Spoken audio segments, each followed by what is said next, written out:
Hey, happy Saturday afternoon. Those of you who have decided to join me this afternoon, I'm trying to do this monthly, a monthly stream to address some comments and questions that have been left on the channel over the past few months. And so, or past month or so, because I'm trying to do it monthly. Sometimes these are just comments that I would like to share with you because they're good comments from people's experience who are out there. And other times they are questions that are left on the channel that are a bit more in depth. And so instead of pecking out on the keyboard a novel, I decide to address it with these streams. So forgive if you hear the sound of workmen in the background. I'm having a fence rebuilt right now, but I'm going to get straight into it. Thanks for joining me, those of you who are joining me today. Straight into it on the Last real estate tour video that I posted, that was using the Canon R5C with the newest XF I call it the Netflix firmware. Had somebody post on that though. This is Mandeep. He says, "Your videos are so good and I want to learn from you more. Recently, I got an A7S3 from my work for my work in real estate. How would you expose your S-Log3 footage and how to maintain dynamic range in low light?" So that's a good question, Mandeep. So I have had an A7S3 for a few years. And in fact, that is my camera that I have. And I tell people this as far as real estate video is concerned, the A7S3, I have made more money with the A7S3 than with any other video camera for real estate video. So to your question, how to expose S-Log3, how I expose S-Log3 with the A7S3 is A7S3, S-Log3, I believe the white point, the point of no return as far as highlights go is 95 IRE. And so I will set my zebras, I think I'm at 92 or 93. There's an option for 92 or 93. It's been a while since I've set it up on the A7S3. And the way that I'll expose is I will have those zebras come in at 92, 93 IRE. I will expose the brightest parts of my image, which are typically going to be, I want to be the sky or the clouds in the sky, or if it's inside, that would be light bulbs and things like that. I will expose those, like the clouds in the sky, to be clipping with the zebras, which means I am either getting close to or I'm at that point of no return if my zebras are set to 2 IRE below the point of no return. And so with the sky, what that enables me to do is have the white clouds clipping, but maintain that chroma value in the sky. So then if I want to recover that in post, I can get the blue back out of the sky, even though the clouds are clipping. So that also allows you for the most dynamic range with the A7S3. The A7S3 is often a camera that's touted as being the low light king, right? And I'm doing the air quotes because that's what everybody does. But the A7S3 is actually a pretty noisy camera, as are most of the Sony, well, I should say all of the Sony cameras that share that same sensor. So A7S3, FX3, FX6. Now, the main difference between the mirrorless type of bodies, the A7S3 and the FX3, and the FX6 is the FX6, it has as much noise as the other two, but well, it's got two things going for it. One is the codec's a little bit more robust in the FX6, and the other is the noise reduction in the FX6 is defeatable, whereas it is not in the A7S3 and the FX3. And so what that means in broad strokes is that with the A7X3 and FX3, your base low ISO is at 640. Even at ISO 640, that camera is interjecting a lot of smeary noise reduction into your image. And this is actually pretty easy to see. So what you would do is go to that low base ISO of 640, shoot something in S-Log3, grade it, and now shoot something in one of the profiles that lets you dump down that native ISO to like 100, 200. So shoot something like, I don't know, A7Siii tone or one of the Cine gamuts or something like that, right? And what you'll see is that baked in one that you just shot is going to be more detailed than the S-Log3. And that's because the S-Log3 base ISO is still 640, and at 640, it's still kind of noisy. It's still kind of noisy, and Sony is still interjecting that smeary noise reduction on that. So there's not a lot you can do about that. You can overexpose by iris. Okay, don't ever overexpose by ISO, especially on the Sony mirrorless cameras, because by overexposing with ISO, you are essentially just telling the camera that you want it to give you even more of that noise reduction. It's going to make your image even more smeary, even more plasticky. And so what I do, like I said, is I have the zebras set at, it's either 92 or 93 IRE because the point of no return is 95 IRE. I'm going to, with a blue sky, put the zebras on the clouds, which I know are going to be close to or at clipping value. Or inside, I'm going to put the zebras on light bulbs, same kind of thing. And then that is going to give me the most dynamic range down low in the shadows once I do that. So I know now that I can always, if the shadows are too bright, that's fine. You know, that means I have effectively used all of the dynamic range on that camera to capture my scene, and I can lower my exposure in post, or I can lower the shadows in post, or I can clip the blacks in post, which will help. See, all these things are helping to bury that noise, but I'm never going to go up over the native. I hate going over the native ISOs on the Sony cameras. And so the 640 in A7S3 or the 12,800 is its second gain stage. I typically will not move outside of those native ISOs for that reason, for the smearing noise reduction that Sony interjects into the image. So, you know, really, so now comparing that against Canon, okay, so the Canon R5C, which I've been using a lot of lately, the image in the R5C is more detailed than the A7S, than the image in the A7S3, and it's for a couple different reasons. Well, it's for a few different reasons. But one of those reasons is in the R5C especially, and this is one of the ways that the R5C is greater than the OG R5 when it comes to video anyway.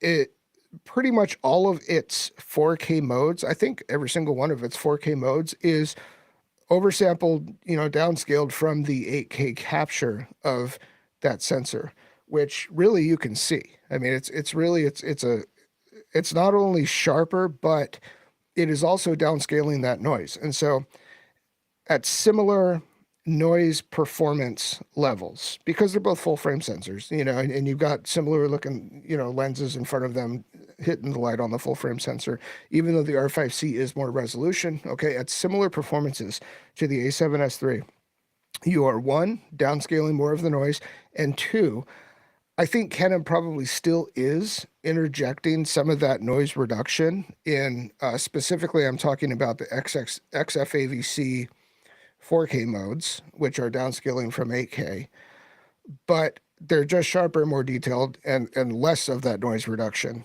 is being applied. And so when you take a look at the two cameras and you put them side by side, as I have done, along with other Sony and Canon cameras and such, and you shoot the same scene with each at their native base ISOs, which would be 640 on the Sony bodies, and on the case of the R5C, it would be 800.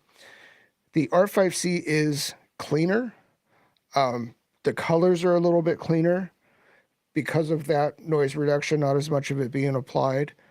The shadows are easier to boost in post on the Canon for the same reason, okay? Where the Sony shines in this Sony versus Canon, especially for something as dynamic as real estate, right? With real estate videos, we are attempting to capture a huge amount of dynamic range. You know, you got nuclear window light and you've got deep shadow sometimes. Where the Sonys really shine in this particular use case is the way that they treat the highlights and that highlight roll off as it approaches that white point. And so if 95 IRE is the white point with S-Log3, which I think it is, the way that it kind of eases into that white point is more logarithmic, right? It's a log E or log curve than the Canon, which is kind of more of a hard shelf. And so it's got clippier highlights that is going to make it look more video-y. But, and this is C-Log3, by the way, we're talking about, because that's what the R5C, for instance, and the R5 and most Canon cameras can capture natively. We're not talking about the C-Log2 that the C70 and such can capture. But the newest firmware update, which dropped a couple weeks ago for the R5C, which now has made it Netflix approved, it does look to change that behavior. And what's funny about that is there are several YouTubers out there who shoot at charts. I don't shoot it. There's a gnat in here and it's driving me crazy.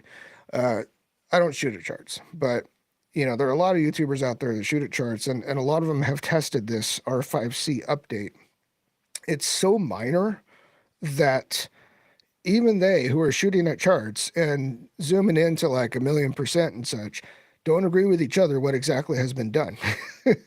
One thing is very clear, though, is the colors are different. The colors are different. The color channels are different. Carlos Quintero recently made, he had a live stream about, because he makes LUTs for the R5C C-Log 3 footage. And he was, a couple of the things that his LUTs were attempting to do and did was correct the blue channel and the red channel coming from the Canon cameras and make them more in line with what Carlos is getting out of his red cameras, which he says are more accurate color-wise. To me, I don't know about accuracy.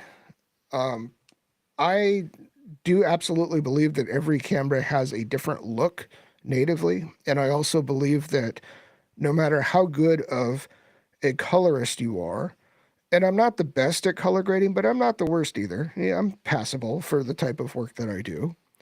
No matter how good you are, different sensors still look different. And I think Cam Mackey said this best when he once said, sensors on cameras are like film stock, right? And so let's say you have the A7S3 versus the R5C, which is the conversation for those of you just joining that we're talking about right now. Even if you were to have the same lens on each camera, and let's say it shoots the same codec even, right? And you go about your color grading pipeline the same way, they are still going to look different. You cannot make one look like the other. You have tools out there like Cinematch is a good one that a lot of people refer to, and I use it from time to time also, that will kind of map what the native look of these different sensors is and try to match that via their profiles to different other sensors.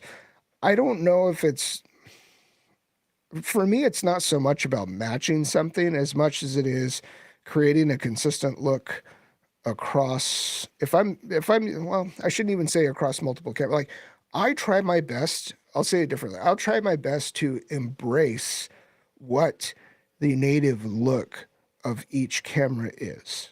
Okay, and that's to say that all of these cameras these days are fantastic. We're spoiled for choice, and all of them are great. The A7S3 is great, the R5C is great, the Red Komodo is great, and so on and so forth, right? I try to embrace the native look of these cameras. And only when you try to push them around so much to try to match other cameras do you run into problems, because that look may not lend itself completely well to what that camera is going to be giving you natively. And this, by the way, is why I'm such a big proponent of matching cameras as far as like the same exact camera that you have in a multicam setup. So I'm not using multicam right now, but this is a Canon C200. I have another Canon C200 right there. So if I am doing, say, like my recorded YouTube content, I've got a C200 pointing at me here, a C200 pointing at me there. Both of the lenses that I have are Canon L EF mount lenses, and it's a very, very close match. Okay, the only difference I'm really going to get between this and those is perhaps how some of the lights are rendering from the different angles and the difference in the actual lenses themselves. And so this is a 24 millimeter L prime, and that one is a, what is that? 16 to 35 f4 L prime. And they just look a little bit different. Not totally, though. I mean, not so much that anybody would notice, but we will, because we look at scopes and stuff like that. Normal people don't do that. So let me move on. So that is, who is this? Mandeep, how I expose S-Log 3 for the A7S3 is I have my zebra set at 95 IRE. I have the clouds clipping, the sky not, and I know I'm getting the most amount of dynamic range in the shadow too. Okay, let's see. Make a real estate photography business explode in 2022. Hello, nice video. Unfortunately, I cannot find the first episode. Okay, I pointed him to that. There were another. Oh, this was a nice comment. So this is the last live stream that I did. Rob Was said, these talks are pure gold for anyone looking to learn. You not only discuss, but talk from experience on subjects nobody is talking about. Is that true? Like, I mean, I feel like I'm not saying anything that hasn't been said on YouTube anymore, but thank you, Rob. I get tired of the sports team attitude of which is better. I'm with you there. I am completely, absolutely brand agnostic when it comes to, I'm a commercial photographer. I use the tools that I think are best for the job that I'm trying to do, obviously within my budget and within the scope of what I'm charging for each job. For instance, it wouldn't make sense for me to buy an Arri Alexa Mini LF to shoot real estate. Would it look awesome? Yeah, of course. But, I'm charging a few $100 for that job and it just doesn't make sense, right? He continues. This is about the Sony versus Canon stills images and the raw images coming out of the stills on Sony versus Canon bodies. And so specifically, I'm talking about the R5 and the R5C versus the Alpha 1, the A7 IV, and the A7Rv, which I have had all of those cameras at the same time before, working with them side by side. Again, I don't shoot charts. Okay, so I just, when I get these cameras and I get a stable, I go out and work with them. I go out and work with them, and that I think to me is a much more useful way of discerning the differences between one camera and not. Now, I know that the typical criticism to that would be, but if you don't test first, how are you going to? So, you know what? Because I've been doing this a long time. And even if there is a surprise with whatever I'm getting from whichever camera, I can circumvent that later on in post. So, but with cameras nowadays, there really aren't any of those surprises. Some of them do better at some things versus other. So I have found that the Sony files coming out of the Sony mirrorless bodies are more robust in post. And that's to say, in the way that you can work with the way that you can, I'll say it differently. The Sony bodies are better in the highlights in the same way that the Sony video footage coming out of the Sony mirrorless bodies are better in the highlights. And that is, there's just more latitude. There's more latitude way up top. It's a softer gradient as it approaches that white point. However, just like the Canons are in the shadows, the Canons are better in the shadows than for real estate or anything else. And so you expose a little bit differently when that's the case, right? So if I'm out shooting a house with a Sony camera, I am going to expose, typically when I'm outside, I'm going to expose one stop under, right? And that means I can trust the metering in the camera. One stop is no big deal for any modern camera to have to push back up, right? But I know that exposing one stop under with the Sony camera, even if my metering isn't perfect, right? And so there are going to be times where, it's going to tell you something different if you're standing under a tree and there's a bright nuclear wall in front of you, or under, let's say, a patio that's a covered patio. It's not going to know really what kind of luminance you want on this wall over here versus what kind of luminance you want on the trees over there. You can define metering to meter off of highlights, but I don't find for me that that's typically the best way to do it. I kind of more like a more evaluative average kind of metering. And it's just the way that I have my workflow set up. I get an evaluative average kind of metering. I shoot one stop under with the Sony cameras. That seems to really work. I shoot a little bit more under than that with the Canon cameras. I shoot like 1 1/3, 1.5 stops under with the Canon cameras.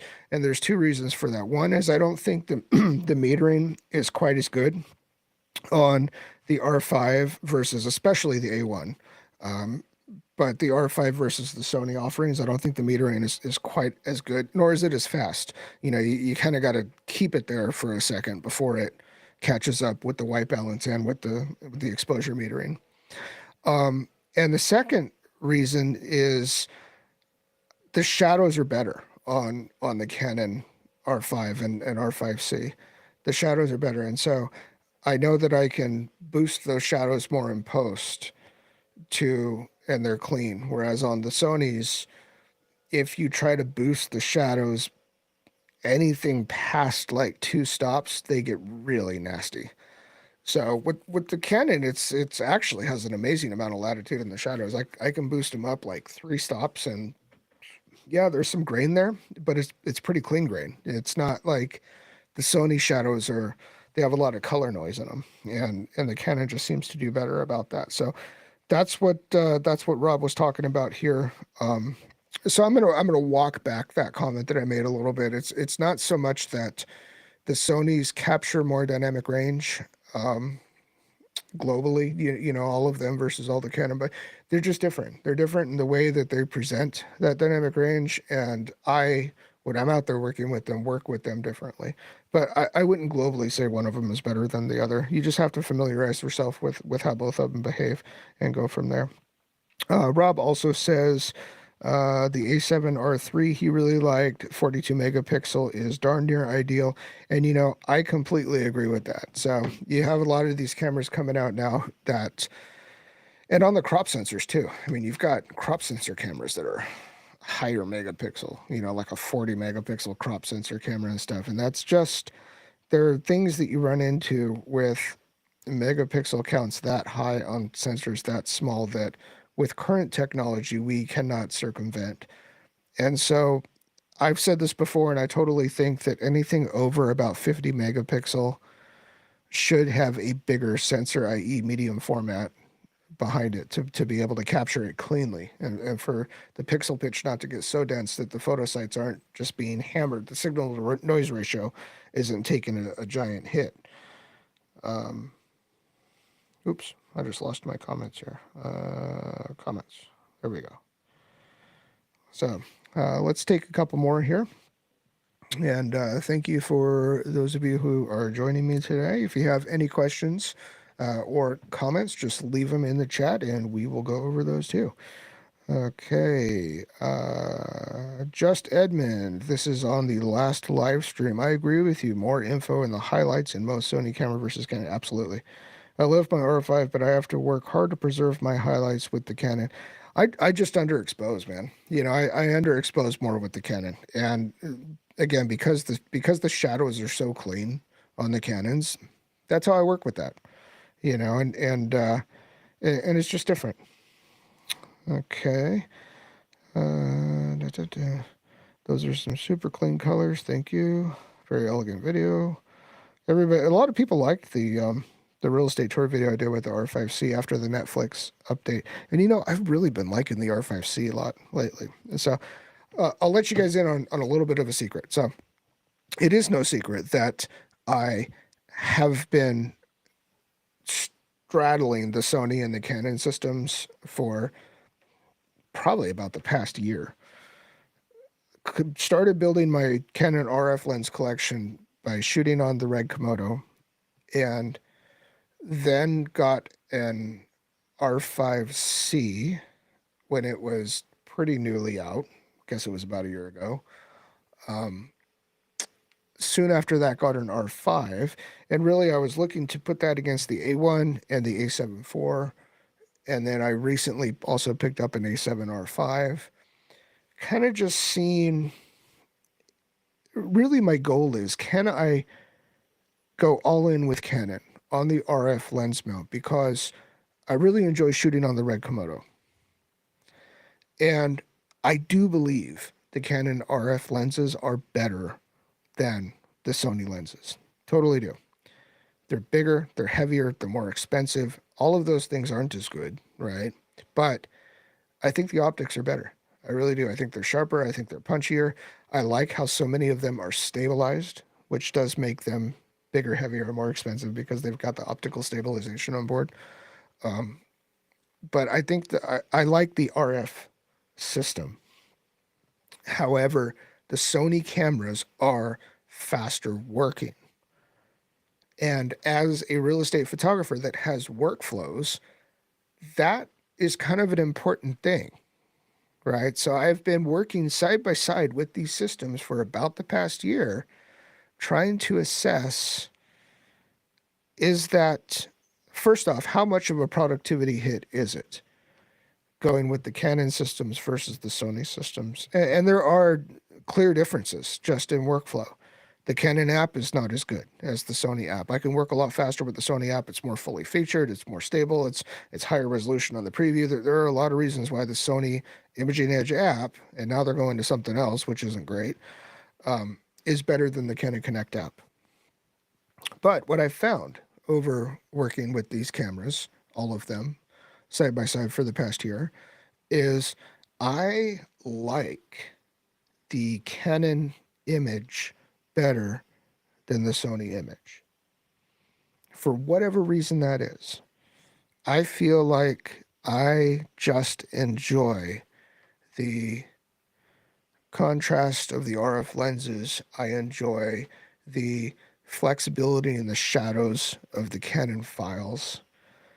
I think the Canon video offerings are better than the Sony video offerings in general, especially in the case of the R5C, where there are so many more advanced tools on board for you to gauge exposure. It's got false color, it's got waveforms. The Sony cameras have none of these things, and they're really handy to have around. So, is that worth the? And I've now calculated this actually like the real way. I've taken similar sized houses and gone through with different systems, and with a stopwatch, seeing how long it takes and kind of assessing how long each different task takes and such with the two systems. For me, it's around 10 to 15% of a difference in workflow between what I can get through a house with a Sony camera and what I can get through a house with a Canon camera. The post workflow is really near as makes no difference, especially when you start shooting with them in different ways, like I was saying. At first I was having some trouble with the Canons because I was working with them like Sony cameras. And once I adjusted my technique to more tailored to the Canon strength, it started being more similar of a time with workflow on site and in post. There are still some little things that I really wish Canon would let me do. And one of these little stupid things that you don't realize until you have like a workflow and you're going out there working every day with these things, right? So one of the little stupid things that I wish Canon would do is allow me to change the way that the in-camera level behaves. So with the Sony, and it's backwards than the Sony. So the Sony is like what I call goofy foot. Anybody who, is into skating or played skating video games or stuff knows like regular foot versus goofy foot, right? It's going to be like which foot you have on the back of the board versus the front. And the Sony and Canon levels, in-camera levels, kind of work opposite of each other. And so the Sony level is goofy foot. So if I tilt the camera, it's more like a plane, right? You pull the stick back to go up, you push it forward to go down. Whereas Canon is the opposite. You tilt the camera up, it goes up. You tilt it down, it goes down. I don't like that. I like kind of the opposite way. And so it's just little things like that, right? So I'm going to be making a few videos, and because I have made a decision on which system I'm going to go all in on and get rid of this whole Canon versus Sony thing that I've been doing for a year, right? Which will probably kill my YouTube audience because people like seeing that kind of stuff. But I have made a decision, and what I'm going to do is I'm going to do 3 videos. I'm going to do one video which shows the benefits of Sony, and then I'm going to do one video which shows the benefits of Canon, and then I'm going to do a third video which basically just lays it all out. And for those of you who are interested in this whole topic broadly, a lot of this I have already covered in a very thorough way. And I'll leave the link in the show notes after the stream here. And I put out, I think it was an A1, an A7 IV, an R5, and an R5C. And also I had an A7S3 filming from somewhere and such. And I kind of went over everything about these cameras. And not shooting at charts because I don't do that, but just going out and working with these cameras and what they are like in workflows. So I have made a decision, and I'm going to be making some videos about that. Let's see. How do you power? This is Andres. How do you power your R5C? do you have a battery to the gimbal? Yes, I do. So I have so when I'm using the R5C on a gimbal, I am on the Ronin, the DJI RS2, and I have for my DJI RS2 the Tilta V-mount power pass-through plate. So it replaces the standard DJI bottom plate that the camera plate mounts to, and it has a V-mount on it. Power passes to. It's got like a couple jacks on it, but I don't use them. I just use it basically more for the solid V-mount than anything. And then I will run the what is that? FX Lion Nano 1 battery, which is one that's popular with a lot of people running R5Cs because it has a power delivery strong enough for the camera for the R5C to use 8K 60 with the lens autofocus control and everything too. Not all V-mount batteries have that, but the FX Lion Nano series batteries do. And the Nano one is, I think it's like a 40 or 50 watt hour battery. It's not that big. And so I put it on the bottom there and plug USB-C to USB-C on the R5C, and it works. You know, it works great actually. Let's see. Make your real estate photography business explode. Bill Parkhurst left a comment. This is an excellent presentation. I'm now subscribed to your channel. Thanks, Bill. I am also planning to transition from a long career as a full-time licensed realtor to real estate photography. I'll watch your videos and thank you. Yeah, that's a conversation I have pretty often actually, about how I transitioned from a full-time real estate agent to a real estate photographer. In fact, I was just having this conversation yesterday with a seller of a house I was photographing, and I told her, you know, when I decided to become a full-time real estate photographer from being a full-time real estate agent, I was kind of serving two masters for about a year there. And what it ended up being was I just enjoy this work more. I enjoy this work more. And I'm at the point in my life where I have to enjoy what I'm doing. I'm not a young man anymore. I'm not an old man, but I'm not a young man anymore. I don't want to be pushed around, you know, by tyrant bosses. I don't want to be working my butt off to increase someone else's bottom line. I just don't want to do it. So, you know, going and doing my own thing, and I love what I do. Truly love what I do. I'm my own boss. I have enough life experience now to be my own boss. And I think if I had tried to do something like this 5 or 10 years previously to when I did, it would not have been successful, you know, because you do need life experience to, I mean, some people don't. I mean, some people can go like right out of high school and have a successful business, but I think those are rare people. You know, I think only on the other side of some life experience and some type of professional experience will you be able to do your own thing diligently and intelligently and wisely. You know, if that makes sense. Okay. On the R5C, Real Steel Productions. This guy is so cool. You should go check out Real Steel Productions channel. He's fluent and he's like an Irishman with like red hair and a red beard that's like fluent in Japanese too. I mean, how cool is that, right? Any thoughts with a big radio voice? And I'm jealous of that because my voice sucks. Any thoughts on the new firmware? He's talking about the R5C. I didn't do nearly enough testing before hastily upgrading. You know, I didn't do any testing before upgrading, but I didn't upgrade right away. So one thing that I always do with new firmware is I let other people be the beta testers first, because it wouldn't be the first time or second, third, or maybe even fifth that Canon has bricked cameras with a firmware patch. So that did not happen this time to anybody that I know of. But I'm never the first one to update the firmware, especially if I have jobs coming up. You know, I need known values when I'm going out there and shooting. Canon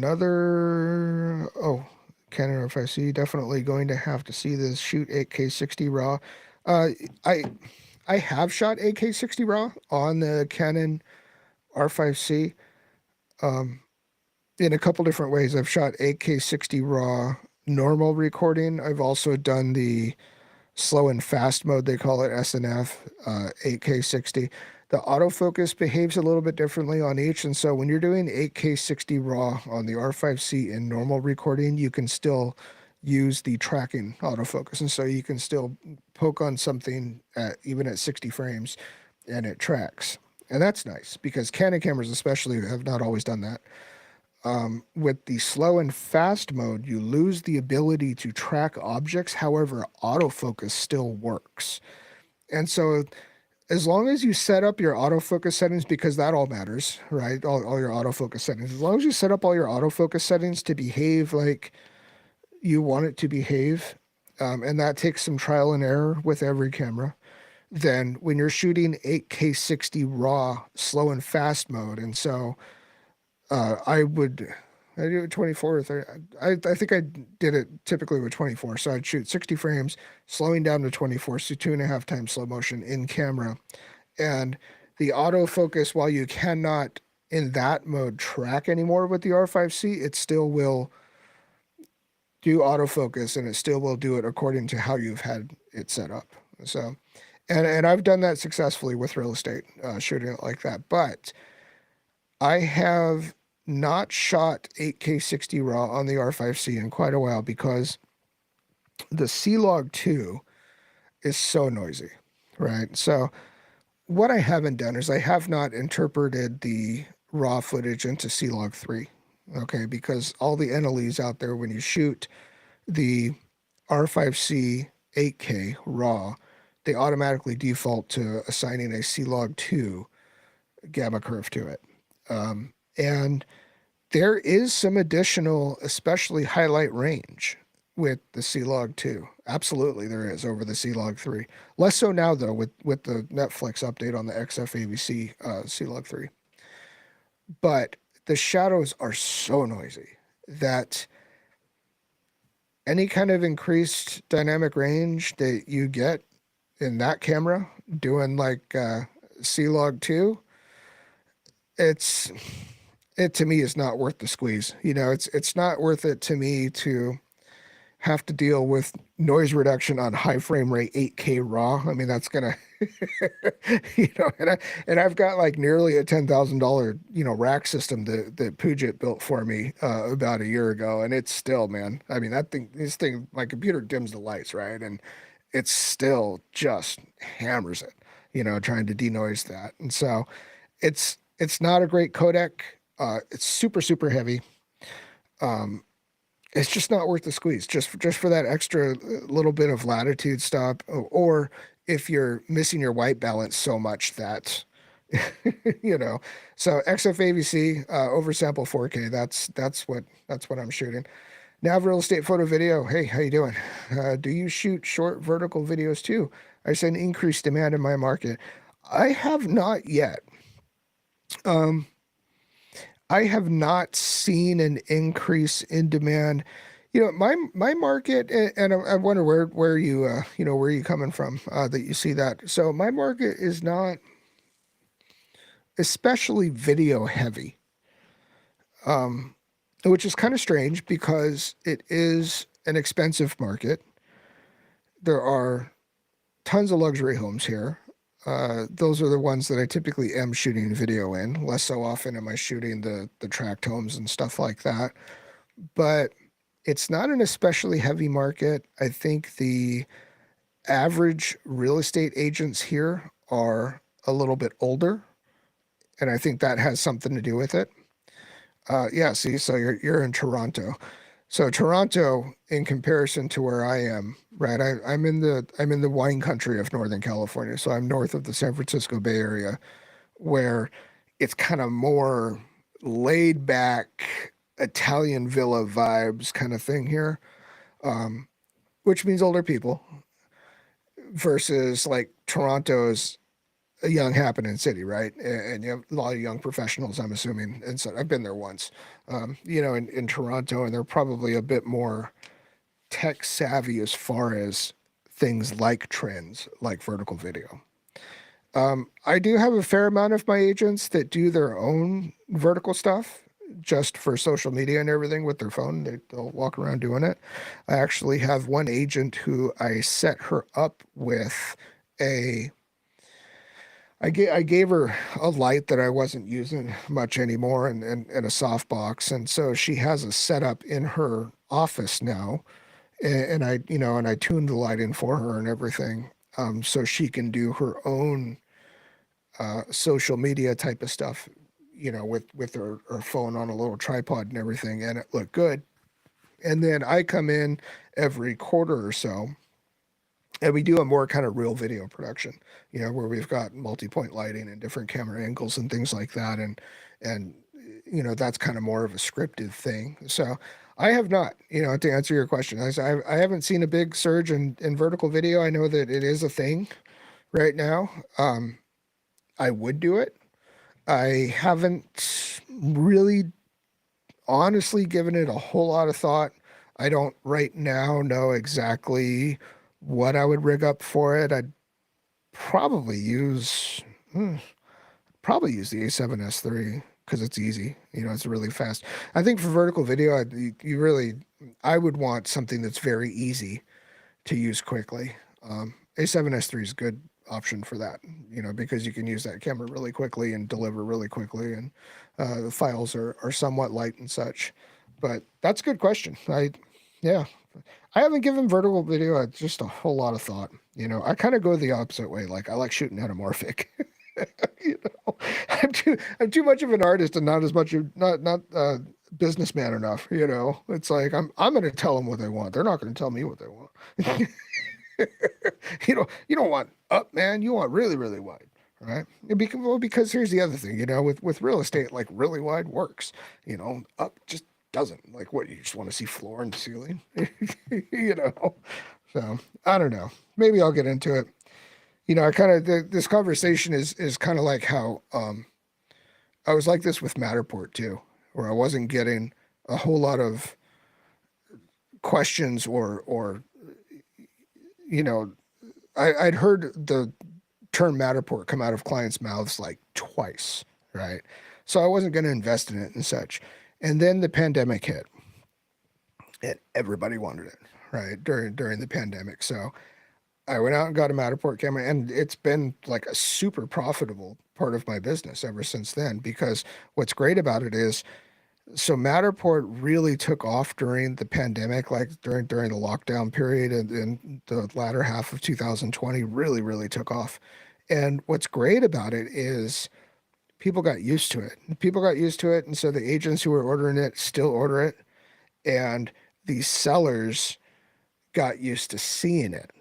Because usually when you have sellers, they're also buyers. They're selling their house so they can buy one somewhere. And so they are in the process of selling their house and looking for the replacement one, consuming all of this tech. They're consuming the video, they're consuming the Matterport tours and stuff. And so that's what prompts the agents to then get in touch with you, because their sellers are asking them. And Matterport is something that sellers just love, and anybody like us, I don't know if you do any kind of 3D scanning or not, who does it knows that it's probably the easiest thing that we do. Like Matterport is super simple, right? You move the camera around to different positions, you upload it to Matterport, and they do all the processing. And so it's a super high margin service for me to be into. It is a significant upfront cost. It is a subscription cost going forward. But as far as time goes, time on site, time in post, it's easily one of the most profitable parts of my business, is Matterport. So I definitely encourage everybody who hasn't gotten into something like that to do so. Okay, let's see. King Croc. I'm surprised he's not around. He's usually around on these things. Okay, Josh Satin. Thanks for the Josh Satin. You guys should check out his channel and his podcast, 16 Stops too, that he does with Brandon. It's really good. Anybody watching this should check that out. I think you'll enjoy it. Thanks for the shout out. I guess I shouted him out in one of my recent things. I would love to just see Canon give us C-Log 2, but I doubt they will go back on that. Would be easiest for everyone. Great thoughts on all of this. He's talking specifically about the R5C Netflix update. There are differing opinions on whether the R5 sensor can handle C-Log 2, something with the dynamic range of C-Log 2. I don't think it can. Not to the same way as, say, like the DGO sensor of the C70, C300 and those kind of cameras can. I don't think it can handle that much dynamic capture in a useful way, in a way that can then be graded even to be squashed to like a Rec 709 kind of thing. I think Canon, by updating the C-Log 3 XF AVC codec in the R5C like they currently did, is cleverly giving it a test run before they either make C-Log 4 and push that to their new cameras. Well, the new cameras that they decide it should go in, because Canon's really cripply like that, right? Sony kind of just puts everything in everything, Canon just, they decide, they cripple the heck out of everything, and then they have fantastic updates afterwards that makes the cameras a lot better. But I think this really is, it's a test drive for what they're going to do with C-Log 3. They're tuning it. The colors are different and the colors are better. Ask Carlos Quintero about that, because he's reworking his C-Log 3 LUTs right now, because the colors are different and the colors are better post firmware update. So it'll be interesting to see what Canon does going forward with their video codecs. Are they going to call it C-Log 4, or are they just going to tweak C-Log 3 in everything? That would make better sense, because you have all of these cameras that can capture the dynamic range for C-Log 3 already. Why make a different codec? Why not tweak it? The one thing that nobody really thought about, that Carlos now knows because he's doing this, is what happens to all the LUTs that we're used to using when you change the way that a log curve is doing what it's doing. So in that regard, maybe C-Log 4 would be beneficial, on Canon cameras going forward. And if it's anything like the difference in the R5C current C-Log 3 versus the former C-Log 3, there's not much of a difference. So like I was saying, people who shoot at charts have tested it, the one firmware versus the other. I've seen at least two people have two cameras, one of them on the old firmware, one of them on the new firmware, same lenses, everything. And, and you can tell a difference, but I think what they were shooting at, and this is one of the problems with shooting charts too, by the way, is a chart, even though charts are designed to show you peak performance at the fringe values, it does not show you what you're going to be pointing the camera at. And there's still something to be said for that. There's still something to be said for, okay, don't tell me what the white point is. Tell me how the highlight values behave as they approach that white point, right? Don't tell me what the black point is. Tell me how the shadows behave at different luminance values at given ISOs, not just that this is noisy, this is not. And so to discover those things, you really need to work with the tools. You need to go out there and point them at something meaningful that is going to be delivered, that is going to be graded, that is going to have eyeballs on it, and not just have like over-under tests or Xyla tests or things like that. That doesn't tell you, it can give you gross measurements and tell you why not to buy something, I think, but it's not going to show you what it's going to look like out there actually shooting content with it, if that makes sense. So I've been on for about 54 minutes. My viewer count goes up and down.